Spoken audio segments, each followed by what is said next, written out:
नमस्ते बच्चों।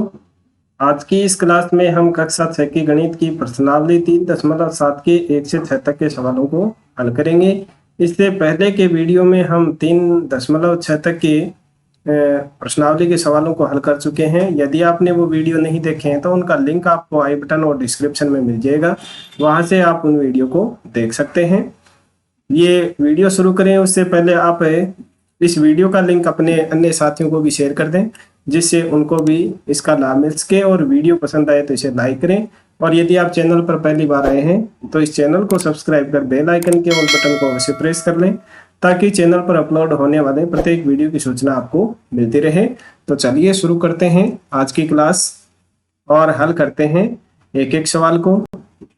सबसे पहले देखिए इस प्रश्नावली का पहला सवाल। पहला सवाल है, इसमें दिया गया है रेणु 75 किलोग्राम और 69 किलोग्राम भारों वाली 2 खाद की बोरियां खरीदती है। भार के उस भट्टे का अधिकतम मान ज्ञात कीजिए जो दोनों बोरियों के भारों को पूरा पूरा नाप सके। भट्टे का मतलब यानी जो तौलने का बाट होता है, वो बाट हमें ज्ञात करना है कि कितने केजी का बाट हम बड़े से बड़ा बाट लें कि इन दोनों बोरियों को एक ही बाट के माध्यम से हम बराबर बराबर बांट सके। तो जहां भी आपको अधिकतम मान ज्ञात करना हो, वहां जो भी संख्याएं दे रखी हैं उनका हमें मैं से ज्ञात करना होता है, यानी महत्तम समापवर्ती ज्ञात करना होता है। तो अधिकतम मान ज्ञात करने के लिए हम 75 और जो 69 है उनके क्या ज्ञात करेंगे, मैं से ज्ञात करेंगे। तो देखिए इसको सॉल्यूशन करते हैं। सबसे पहले 75 है, उसके हम गुणनखंड ज्ञात कर लेते हैं। 75 के गुणनखंड, 75 के गुणनखंड। तो 75 के गुणनखंड क्या होंगे, 25 75 होता है तो 3 आ जाएगा, और 25 के फिर से 2 भाज्य गुणनखंड हो जाएंगे 5 गुणा 5। ठीक है, तो ये हो गए आपके 75 के गुणनखंड। अब इसी तरह से हम जो 69 है उसके भी गुणनखंड ज्ञात कर लेंगे। 69 के गुणनखंड, 69 के गुणनखंड, और 69 के गुणनखंड होंगे 33 69 होते हैं। तो एक तो हो जाएगा 3 और दूसरा हो जाएगा 23, क्योंकि 23 एक अभाज्य संख्या है। अब देखिए इन दोनों में क्या समान है, 3 3 समान है। तो 75 और जो 69 है उसका में से क्या हो गया, 3 हो गया। 75 एवं 69 का में से कितना आया, 3 आ गया। तो वह अधिकतम बट्टे का मान 3 होगा, जिसके माध्यम से हम 75 और 69 किलोग्राम भार वाली दोनों बोरियों को नाप सकते हैं। तो यही 3 आपका आंसर हो जाएगा। आंसर आप इस तरह से लिख सकते हैं कि 75 और 69 किलोग्राम भारों वाली दोनों बोरियों को 3 किलोग्राम बट्टे की सहायता से पूरा पूरा मापा जा सकता है। यह आप डिटेल में इसका आंसर है वो लिख सकते हैं। अब देखिए नेक्स्ट 2 का सवाल। दूसरा सवाल है, उसमें दिया गया है 3 लड़के एक ही स्थान से एक साथ कदम उठाकर चलना प्रारंभ करते हैं। उनके कदमों की माप 63 सेंटीमीटर, 70 सेंटीमीटर और 77 सेंटीमीटर है। इनमें से प्रत्येक कितनी न्यूनतम दूरी तय करे कि वह दूरी पूरे कदमों में तय हो सके। यानी जो 3 लड़के हैं वो छोटी बड़ी उम्र के हैं, तो उनके कदमों की नाप है वो भी अलग अलग है। एक के कदम की नाप है 63 सेंटीमीटर, दूसरे की 70 सेंटीमीटर और तीसरे की 77 सेंटीमीटर। तो अब हमें न्यूनतम का मतलब हमें लैस ज्ञात करना है, लघुत्तम समापवर्ती। न्यूनतम का मतलब छोटी से छोटी संख्या ज्ञात करनी है, यानी छोटी से छोटी नाप ज्ञात करनी है कि उस नाप को ये तीनों अपने कदमों के माध्यम से पूरी नाप सके। तो इसके लिए हम क्या करेंगे, ये जो तीनों नाप दे रखी हैं इनका हम लैसे पे ज्ञात कर लेंगे। तो इसका सॉल्यूशन क्या ज्ञात करेंगे, 63 सेंटीमीटर और 70 सेंटीमीटर और 77 सेंटीमीटर का हम लय सय पे ज्ञात करेंगे। क्या ज्ञात करेंगे? लय सय पे ज्ञात करेंगे। तो लय सय पे ज्ञात करने के लिए या तो आप इन तीनों के अलग अलग गुणनखंड ज्ञात कर लीजिए और फिर जो इनमें से जो कॉमन है उसको एक बार लिख दीजिए और जो कॉमन नहीं है बच जाते हैं उनको भी इनके साथ में गुणा कर लेंगे तो वो आ जाएगा आपके पास में लय सय पे। या फिर इनको तीनों को एक साथ रख करके जैसे 63 है, 70 है और 77 है, इनके आप अभाज्य संख्याओं के भाग देकर के भी एक साथ लय सय पे ज्ञात कर सकते हैं। दोनों तरीके में बता देता हूं आपको। सबसे पहले छोटी संख्या भाग देंगे, जैसे 2 का दिया तो ये 63 के जो के तो आ जाएंगे, ये 35 आ जाएगा और ये 77 आ जाएगा। अब 2 का भाग इनमें से किसी में भी नहीं जाएगा। 3 का देखिए, 3 का कौन कौन से में जाता है, वो 3 का दे दीजिए। 3 दूनी 6 और 3 एकम 3। और यहाँ देखिए इसमें 3 का भाग है वो नहीं जाएगा तो ये 35 के जो के तो आ जाएंगे। यहाँ भी 3 का भाग नहीं जाएगा। अब देखिए 3 का भाग एक बार और जाएगा, 7 ये 21, ये 35 और ये 77। अब यहाँ 3 का भी नहीं जाएगा, 5 का भाग जाएगा तो यहाँ 7 जो के त्यों यहाँ देंगे 5 का भाग तो 7 आ जाएगा और यहाँ ये 77 जो के त्यों। अब 5 का भी नहीं जाएगा, 7 का भाग जाएगा तो 7 एकम 7, 7 एकम 7 और ये 11 7 77। अब 11 का ही भाग जाएगा तो नीचे आ जाएगा 1 1 1। इस तरह से आप इनका लय सय पे ज्ञात कर सकते हैं। तो लय सय पे क्या आया इसका, 2 का लय सय पे ज्ञात करेंगे तो ये जो अभाज्य गुणनखंड है इनको हम गुणा करके लिख देंगे। 2 गुणा 3 गुणा 3 गुणा 5 गुणा 7 गुणा 11। अब इनका गुणा करके लिख दीजिए। 2 तिये 6 और 6 तिये 18 और 18 पंजे 90 और फिर 11 7 77। अब इस 90 को 77 से गुणा कर दीजिए।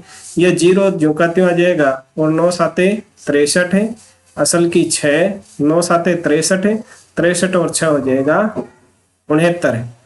तो ये 6930 सेंटीमीटर दूरी है, उसको ये तीनों लड़के हैं वो अपने कदमों के माध्यम से पूरी बार नाप सकते हैं। तो ये हो जाएगा आपके इस 2 के प्रश्न का आंसर। अब आप इनके अलग अलग गुणनखंड भी ज्ञात कर सकते हैं। जैसे 63 है तो 63 के गुणनखंड आप अलग से ज्ञात कर लीजिए। जैसे 63 है तो 9 7 63 होता है तो 3 गुणा 3 गुणा 9 7 7 हो जाएगा। इसी तरह से जो 70 है, 70 के होते हैं 35 दूनी 70 तो 2 गुणा 5 गुणा 7 ये इसके हो जाएंगे। और फिर 77 है उसके हो जाएंगे 7 गुणा 11। अब इनमें देखिए कॉमन कौन कौन से संख्या है, कॉमन कोई भी नहीं है तो इन सबको लिख देंगे। देखिए 2 है उसको एक बार लिखा है, यहाँ 3 है उसको 2 बार लिखा है, एक बार 5 आया था उसको लिख दिया और इन दोनों में 3 7 7 कॉमन है तो 7 को एक बार ले लिया। और ये 11 है, ये तीनों में 7 कॉमन था इसलिए 7 को एक बार लिखा है और ये 11। ठीक है, तो इनको सबको गुणा करने से यही संख्या आएगी फिर से। तो दोनों तरीके हैं वो आप मैंने आपको बता दिया, आपको जो अच्छा तरीका लगे उस तरीके से आप इसको हल कर सकते हैं। ठीक है, तो इस तरह से आपको ये सवाल है वो 2 का हल करना था। डिटेल में आप इसको पूरा लिख दें कि तीनों लड़के 6930 सेंटीमीटर दूरी को पूरे कदमों में नाप सकते हैं या दूरी को पूरी अपने कदमों के द्वारा तय कर सकते हैं। अब देखिए नेक्स्ट तीसरा सवाल। तीसरा सवाल देखिए, तीसरा सवाल है उसमें दिया गया है किसी कमरे की लंबाई चौड़ाई और ऊंचाई क्रमशः है 825 सेंटीमीटर, 675 सेंटीमीटर और 450 सेंटीमीटर है। ऐसा सबसे लंबा फीता यानी टेप ज्ञात कीजिए जो कमरे की तीनों विमाओं को पूरा माप ले। तो यहाँ सबसे लंबा का मतलब सबसे बड़ा का मतलब आपको मैसय ज्ञात करना है। तो ये जो तीसरा सवाल है वो आपको पहले सवाल की तरह हल करना है। तो ये जो तीनों माप दे रखे हैं इनका हम मैसय पे ज्ञात करेंगे। तो 825 है, सबसे पहले इसके गुणनखंड कर लेंगे। 825 के गुणनखंड, ये गुणनखंड अगर आप डायरेक्ट नहीं ज्ञात कर सकते तो आप जैसे अभाज्य संख्याओं का भाग देते हुए आप इनके गुणनखंड है वो ज्ञात कर लें। इसी तरह से 675 के गुणनखंड ज्ञात करके यहां लिख देंगे, और फिर 450 के गुणनखंड, 450 के गुणनखंड। तो देखिए सबसे पहले 825 के हम गुणनखंड ज्ञात करते हैं, तो यहाँ अलग से ज्ञात कर लीजिए। चलिए यहाँ लिख के हम कर लेते हैं। 2 का भाग तो इसमें जाएगा नहीं, 3 का 8 और 2 10 15, 3 का जाएगा इसमें, 3 दूनी 6, फिर 7 21 और 5 15। अब देखिए फिर से इसमें जाता है कि नहीं जाता, 7 5 7 दूनी 14 नहीं जाएगा, 5 का जाएगा, फिर 5 का देंगे, 5 पंजे 25, 5 पंजे 25, फिर से 5 का जाएगा तो ये आ जाएगा 5 एकम 5, 5 एकम 5, और 11 का देंगे तो 1 आ जाएगा। तो इसके गुणनखंड कितने हुए? 3 गुणा 5 गुणा 5 गुणा 11। ये कार्य आपको रफ कॉपी में या रफ नोटबुक है उसमें आपको करना है। अब देखिए आगे जो संख्या दी गई है कौन सी, 675, उसके भी इसी तरह से गुणनखंड ज्ञात कर लेंगे। 675 है, 2 का तो इसमें जाएगा नहीं, फिर देखिए 3 का 6 7 13, 3 का जाएगा इसमें, तो 3 दूनी 6, 3 दूनी 6 और 1 5 3 15, फिर इसमें 3 का जाएगा, 7 21 और 5 15, फिर से 3 का जाएगा 25, और 25 में 5 गुणा 5, ठीक है, 5 एकम 5। तो इसके गुणनखंड आ गए 3 गुणा 3 गुणा 3 गुणा 5 गुणा 5, ये इसके गुणनखंड हो गए। अब इसी तरह से 450 है, उसके गुणनखंड ज्ञात कर लेंगे हम। 450, तो 450 है, उसमें सबसे पहले जाएगा 2 का भाग, तो यह आ जाएगा 225, फिर 225 में देंगे 3 का भाग, तो आएगा 7 21, और यह आ जाएगा 5 15, फिर से 3 का देंगे 25, और 25 के 5 गुणा 5, तो इसके गुणनखंड हो जाएंगे 2 गुणा 3 गुणा 3 गुणा 5 गुणा 5। अब मैसे पे ज्ञात करने के लिए क्या करेंगे, इनमें जो कॉमन संख्याएं हैं वो हम लिख देंगे। तो 825, 675 व 450 का मैसे, 450 का मैसे होगा। 450 का मैसे क्या होगा, देखिए 2 इसमें नहीं है, 3 यहाँ भी है, यहाँ भी है, और इसमें भी है, तो एक तो 3 कॉमन आ गया। फिर देखिए 3 और कॉमन नहीं है, तो अब यहाँ देखिए 5 है, वो तीनों में कॉमन है, ये 5 आ गया कॉमन, तो ये हो गया 5। अब देखिए फिर से एक 5 और कॉमन है इसमें, ये 5, ये 5 और ये 5, तो गुणा 5। अब इसके बाद में कोई भी संख्या इनमें कॉमन नहीं है, तो इनको गुणा करके लिख देंगे, 3 पंजे 15 और 15 पाँचे 75। तो 75 सेंटीमीटर नाप वाला जो टेप है वो इन तीनों दूरियों को बराबर बराबर यानी पूरा पूरा माप सकता है। ठीक है, यह हो जाएगा आपका आंसर। आंसर क्या लिखेंगे, कमरे की तीनों विमाओं को 75 सेंटीमीटर लंबा फीता पूरा पूरा माप सकता है। इस तरह से आप नीचे डिटेल में लिख दें। अब देखिए चौथा सवाल। चौथा सवाल है, उसमें दिया गया है 6, 8 और 12 से विभाज्य 3 अंकों की सबसे छोटी संख्या ज्ञात कीजिए। सबसे छोटी ज्ञात करनी है, इसका मतलब हमें लय से ज्ञात करना है इन तीनों संख्याओं का। तो देखिए सबसे पहले हम इनका लय से ज्ञात कर लेते हैं। 6, 8, 12 का लय से। लय से ज्ञात करने का वही मैंने तरीका बताया था, तीनों संख्याओं को यहाँ लिख दीजिए और अभाज्य संख्याओं का भाग दे लीजिए, अभाज्य गुणनखंड ज्ञात कर लीजिए इनके। तो 2 तिये 6, 4 दूनी 8, 6 दूनी 12, फिर से 2 का भाग देंगे, 3 झुकाते हूँ, 2 दूनी 4, 3 दूनी 6, फिर से 2 का भाग देंगे, 3, 2 एकम 2 और 3, फिर इनमें 3 का देंगे तो नीचे आ जाएगा 1, 1, 1। तो इनके जो गुणनखंड कितने आए, 2 गुणा 2 गुणा 2 गुणा 3। ठीक है, ये इनके गुणनखंड आ गए। अब इन सभी को हम गुणा करके लिख देंगे, वो इनका लसाय आ जाएगा। तो देखिए इन तीन सबका गुणा क्या होता है, 2 दूनी 4, 4 दूनी 8 और 8 दिए 24। तो ये तो आ गया इनका लसाय 24। लेकिन यहाँ पूछी गई है 3 अंकों की सबसे छोटी संख्या, तो ये तो 2 अंकों की सबसे छोटी संख्या हुई। तो 3 अंकों की सबसे छोटी संख्या क्या होती है, 3 अंकों की सबसे छोटी संख्या, सबसे छोटी संख्या, सबसे छोटी संख्या होती है बराबर 100।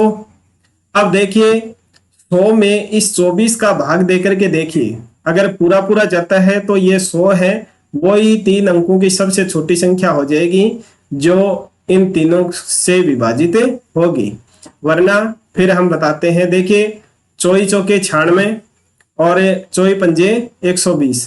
तो 24 चौके 96 आ गए, लेकिन 100 नहीं आए, तो 96 है, वो तो क्या हुई, 2 अंकों की संख्या हुई। तो 96 के आगे हम ज्ञात करेंगे 24 पंजे 120। तो 120 संख्या है वो इन तीनों संख्याओं से विभाज्य होगी। अतः है 6, 8, 12 से विभाजित होने वाली, आंसर इसका लिख देंगे, विभाजित होने वाली सबसे छोटी संख्या, सबसे छोटी संख्या होगी 100 है सबसे छोटी संख्या। और अब इस 100 में हम प्लस करेंगे कितने, ये जो 24 है उसमें से हम 4 को घटा करके इसमें प्लस कर देंगे, तो कितनी आ जाएगी, 120 आ जाएगी। क्योंकि 4 है वो 100 में शेष रह गया था, 24 चौके 96 और 4 शेष पर बच गया था। तो अगली जो संख्या होगी 100 से ऊपर है, वो 4 तो इसमें ऐड हो गया 24 में से, तो इसलिए 4 को घटा दिया और 20 इसमें जोड़ देंगे। तो 120 है वो 3 अंकों की सबसे छोटी ऐसी संख्या होगी जो 6, 8 और 12 से विभाजित हो जाएगी। तो इस प्रश्न का आपका आंसर होगा 120। अब देखिए नेक्स्ट 5 का सवाल। 5 का सवाल है, उसमें दिया गया है 8, 10 और 12 से विभाजित 3 अंकों की सबसे बड़ी संख्या ज्ञात कीजिए। यहां आपको मैसे पे ज्ञात करना है, उसमें हमने सबसे छोटी संख्या ज्ञात की थी और यहां हमें सबसे बड़ी संख्या ज्ञात करनी है। तो सबसे बड़ी संख्या ज्ञात करने के लिए क्या करेंगे, हम इन सब का क्या ज्ञात करेंगे, मैसे ज्ञात करेंगे। तो 8 के गुणनखंड लिखेंगे, 8 के गुणनखंड। तो 8 के गुणनखंड होते हैं 2 गुणा 2 गुणा 2। फिर उसके बाद में 10 के गुणनखंड, ये नाम मैं डैश डैश कर देता हूं, आप पूरा लिख लें। 10 के गुणनखंड होते हैं 2 गुणा 5। और अब 12 के गुणनखंड, तो 12 के गुणनखंड होते हैं 3 चौके 12, तो 4 के होंगे 2 गुणा 2 और ये 3। ठीक है, अब इनके मैसे पे ज्ञात कर लेंगे। 8 है, 10 है, वह 12 का मैस है, 12 का मैस है। अब यहां देखिए एक तो 2 2 कॉमन है इसमें से, तो 2 को लिख देंगे। फिर देखिए इनमें से और कोई कॉमन है क्या,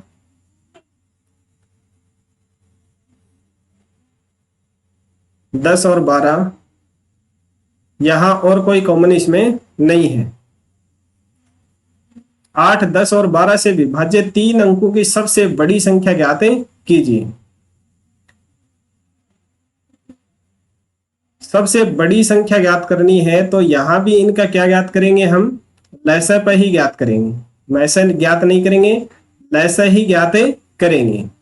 और फिर उसमें हम भाग देकर के देखेंगे, वो सबसे बड़ी संख्या हो जाएगी। जैसे छोटी संख्या ज्ञात की थी उसी तरह से बड़ी संख्या भी हो जाएगी। तो इनमें से जो कॉमन है उसको एक बार लिख लेंगे और बाकी के जितने कॉमन हैं, कॉमन नहीं है, उनको भी इसी में शामिल कर लेंगे। तो यहाँ 1 2 कॉमन है, उसको तो एक बार लिख दिया। फिर यहाँ से 2 बच गए, तो इन 2 को यहाँ लिख देंगे। और फिर ये 5 आ जाएगा, और नीचे बच गए 2 और 3, इनको भी लिख देंगे। अब देखिए इनका गुणा करते हैं तो 2 दूनी 4, 4 दूनी 8 और 8 दूनी 16 और फिर 3 पंजे 15, इनका गुणा कर देंगे। तो यहाँ 16 पंजे 80, हासिल की 8 और 16 और 8 होंगे 24, 240। यहाँ ये 2 है वो इसमें भी है, तो 2 को हमने यहाँ लिख दिया, तो यहाँ से इस 2 को नहीं लेंगे, तो ये होगा 8 है गुणा 15 यानी 120 हो जाएगा यहाँ से। चलिए मिटा करके लिख देता हूं मैं।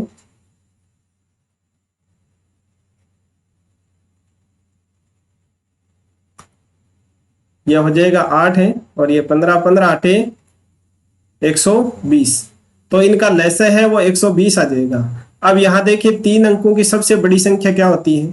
3 अंकों की सबसे बड़ी संख्या, सबसे बड़ी संख्या 3 अंकों की सबसे बड़ी संख्या होती है 999, ये होती है। अब 999 में हमें 120 का भाग देंगे और अगर पूरा पूरा जाता है तो यही संख्या सबसे बड़ी हो जाएगी, और जो शेषफल बचता है बाद में हम उसको घटा देंगे, तो वो 3 अंकों की सबसे बड़ी संख्या हो जाएगी। तो देखिए यहां देकर के हम देखते हैं 999 में 120 का भाग, तो यहां देखिए 12 8 96, 8 बार जाता है, 960 हो गए। 8 बार भाग देने से एक जीरो ज्यों का त्यों लगा दिया, तो हमने यहाँ घटाया 9 और ये 3, 39 हो गई। तो ये 39 शेषफल बच गए, यानी यहाँ पूरी पूरी भाग चला जाता तो 999 है वो ही सबसे बड़ी संख्या होती जो 8, 10 और 12 से विभाजित हो जाती, लेकिन यहाँ 39 शेष बच गए, तो 999 में 39 घटाने के बाद में जो संख्या बचेगी वो इन दोनों से, इन तीनों संख्याओं से विभाजित होगी। तो वो जो लाइन है वो आप लिख लें, 8, 10 और 12 से विभाजित होने वाले 3 अंकों की सबसे बड़ी संख्या होगी।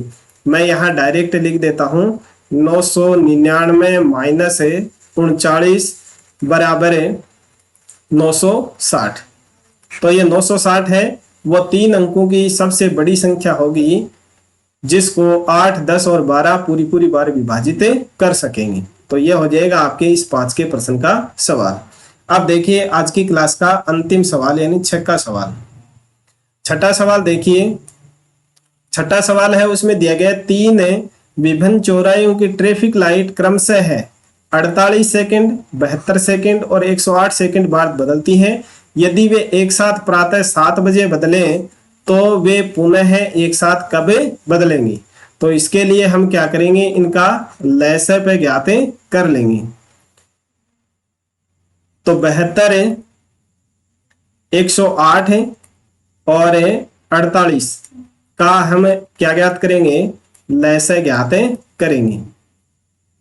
तो लसाअ ज्ञात करने के लिए क्या करेंगे, हम वही लिखेंगे इनको, 72, 108 और 48, फिर इनके अभाज्य गुणनखंड हम ज्ञात कर लेंगे। सबसे पहले 2 का भाग देंगे, आएगा 36, फिर यहाँ आ जाएगा 54 और यहाँ आ जाएगा 24, फिर से 2 का भाग देंगे 18 और 27 दूनी 54 और 12 दूनी 24, फिर से 2 का भाग देंगे 9 दूनी 18, ये 27 और ये 6, फिर से 2 का भाग देंगे 9, 27 और ये 3, अब 3 का भाग देंगे 3 और ये 9 और यहाँ से 1, फिर से 3 का भाग देंगे 1, 3 और 1, तो 3 3 9, इनके गुणनखंड हम लिख देंगे यहाँ जो आए हैं वो 2 गुणा 2 गुणा 2 गुणा 2 यानी 4 है, बर तो है 2 और फिर 3 बार है 3, 3 गुणा 3 गुणा 3। अब इनका गुणा करके लिख देंगे, 2 दूनी 4, 4 दूनी 8, 8 दूनी 16, ये हो गया 16 और 3 3 9, 9 3 27, इनका हम गुणा करके लिख देंगे। ये कार्य है वो आप रफ नोटबुक में कर सकते हैं। मैं यहां से इसको मिटा देता हूं। अब देखिए इनका गुणा करके हम लिखते हैं 16 को 27 से गुणा कर लीजिए आप। 16 इंटू 27, 6 7 42, 7 और 4 11, और 16 दूनी 32, 2 3 4, 432 आ गया। तो ये 432 क्या है, यहाँ सेकंड है। क्या है? सेकंड है। तो ये 432 सेकंड के बाद में ये तीनों बत्तियां हैं वो फिर से एक साथ में जलेंगी। तो अब ये 7 बजे एक साथ में जली थी, तो अब कितने मिनट के बाद में दोबारा एक साथ जलेंगी? तो इसके लिए जो 432 सेकंड हमारे पास में आए हैं उसकी हम क्या कर लेंगे, मिनट ज्ञात कर लेंगे।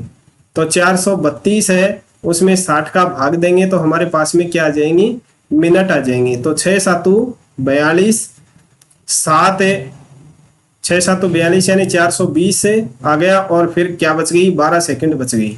तो 7 मिनट और 12 सेकंड। 7 मिनट और 12 सेकंड के बाद में तीनों बत्तियां हैं वो दो ट्रैफिक लाइट की वो एक साथ में जलेंगी। अब 7 बजे पहली बार एक साथ में जली हैं, तो पुनः कब बदलेंगी? तो पुनः बदलेंगी, पुनः है 7 बज के 7 मिनट और 12 सेकंड के ऊपर ये दोनों तीनों बत्तियां हैं वो दोबारा से एक साथ में जलेंगी, पर एक साथ बदलेंगी। ये हो जाएगा आपके इस 6 सवाल का आंसर। आई होप तीनों 6 सवाल हैं वो आपको समझ में आ गए होंगे। तो इस वीडियो को कर दीजिए लाइक और अपने अन्य साथियों को शेयर कर दीजिए। किसी भी सवाल में यदि कोई डाउट है तो कमेंट करके अवश्य बताएं। वीडियो को छोड़ने से पहले चैनल को सब्सक्राइब करना ना भूलें। मिलते हैं नेक्स्ट वीडियो में इस प्रश्नावली के शेष सवालों को हल करने के लिए। तब तक के लिए नमस्ते, थैंक यू।